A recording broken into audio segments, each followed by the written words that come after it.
Young people کے بارے میں بھی آپ بات کر رہے تھے کہ 70% لوگ ہیں جو ایسپائرنٹ ہے کہ ہم نے باہر چلے جانا ہے، یعنی کہ آپ کا جو ہے نا برین ڈرین ہو جانا ہے ایجوکیشن کی طرف سے، اور جو مڈل کلاس سوسائٹی جس نے آپ کے ملک کو چلانا ہے وہ پہلے سے جیسے انہوں نے اپنی اسٹڈی کمپلیٹ کرنی ہے اٹھ کے باہر چلے جانا ہے.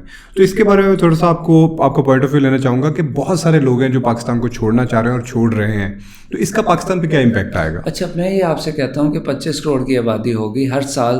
اس سال 70-72 لاکھ بچے پیدا ہو گئے، تو اس 70-72 لاکھ کی ہر سال کی ایڈیشن میں سے اگر 10 لاکھ بچہ باہر چلا جاتا ہے تو ہمیں کوئی نقصان نہیں ہے. نقصان صرف تب ہے کہ وہ سارا ایجوکیٹڈ بچہ باہر چلا جاتا ہے. فرسٹ پوائنٹ ہے کہ اگزامپل سے آپ کو دیتا ہوں، تھائی لینڈ کی 25 لاکھ ہاؤس میڈز اور نرسز دنیا میں کام کر رہی ہیں outside Thailand. 25% of their budget requirement is being fulfilled by those nurses and house maids which are working abroad. دیکھیں پاکستانی باہر جا رہے ہیں، آج 30-32 ارب ڈالر جو پاکستان کی ریمیٹنس ہے وہ ہمارا اصل گیپ آج وہی پورا کر رہے ہیں. سو پلیز یہ نہ سوچیں کہ اگر آپ کے پروفیشنل باہر جائیں گے تو اس سے پاکستان کو صرف نقصان ہے. وہ کچھ ایریاز میں اس کو ڈسکس کر سکتے ہیں مگر اس کے فائدے بھی. بالکل ایسے ہی ہے. ایک تو سب سے بڑا فائدہ یہ ریمیٹنس کا ہو گیا جس کے اوپر ڈسکشن کر. دوسرا بڑا فائدہ ہے کہ آپ کا پروفیشنل پوری دنیا میں جا کے اپنے آپ کو پروو کر رہا ہے. صرف لیبر کو باہر بھیج دینے سے کوئی گڈ ول نہیں جنریٹ ہوتی، ٹھیک ہے نا.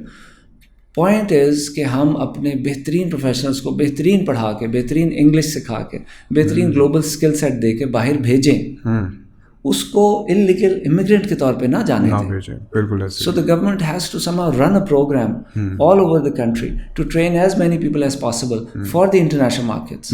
اس سے ریمیٹنس آئے گی، گڈ ول آئے گی. الٹیمیٹلی کیا آئے گا؟ وہ جا کے باہر بیسٹ اسکلس کو فردر انہینس کرے گا، سیکھے گا، اور ایک نہ ایک دن اس نے واپس آنا.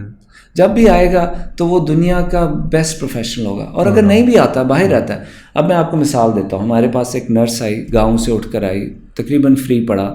4 سال کے بعد اس نے محنت کی، ایگزام دیا، وہ کینیڈا چلی گئی. 2,500 کینیڈین ڈالرز پر منتھ کما رہی ہے. اس کی پوری فیملی چینج ہو گئی، بالکل ایسے ہی ان کے پراسپیکٹس چینج ہو گئے. اب وہ اپنے تمام بہن بھائیوں کو یا ساتھ کینیڈا لے گئی ہے یا پاکستان کی اچھی یونیورسٹیوں میں ایجوکیٹ کرا رہی ہے. دے ہیو ایسٹیمیٹڈ کہ جب پاکستانی باہر جاتا ہے تو پہلے 5 سال ایوریج 70% اپنی انکم واپس بھیجتا ہے. بالکل.